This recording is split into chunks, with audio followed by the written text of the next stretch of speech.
Programang ito ay rated SPG, striktong patnubay at gabay ng magulang ang kailangan.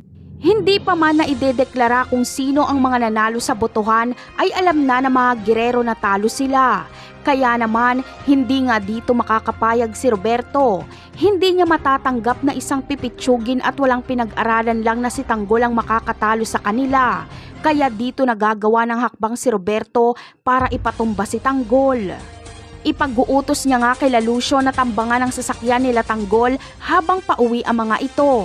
Ayon pa kay Roberto ay siguraduhin daw umano nila Lucio na sa pagkakataong ito ay talagang mapapaslang na nila si Tanggol dahil ito na ang huling barahan nila para pigilan ang pag-upo ni Tanggol bilang mayor.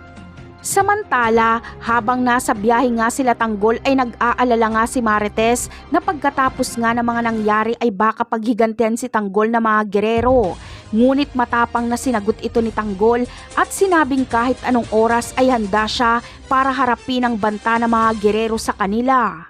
Sa kabilang banda naman, mangyayari na nga ang pagtambang kila Tanggol at dito ay raratratin nga ang sasakyan nila Tanggol na mga Red Phoenix at dahil kasama ni Tanggol ang nanay niyang si Marites at ang lolo niyang si Don Julio ay kailangan niyang protektahan ang mga ito.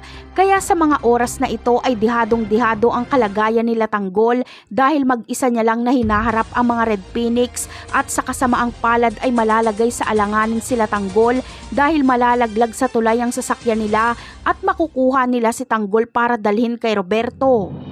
Bagamat buhay sila Marites at Don Julio, ngunit grabe ang naging pinsala nila. Samantala si Tanggol naman ay hawak na ngayon ni Roberto at sisiguraduhin niyang sa mga kamay niya ito mawawakasan ng buhay. Ngunit bago niya yun gawin ay bilang ganti ay ipapaalam niya muna kay Ramon na hawak niya si Tanggol at sasabihin niya ditong magpaalam na kay Tanggol bago niya ito paslangin. Ngunit ang tanong ng marami ay sino nga ba ang darating para iligtas si Tanggol? Darating kaya ang mga kaibigan niya o si Ramon at ang mga tauhan niya ang gagawa ng paraan para mabawi at mailigtas si Tanggol? At yan ang aabangan natin sa mga susunod na episode. Paalam!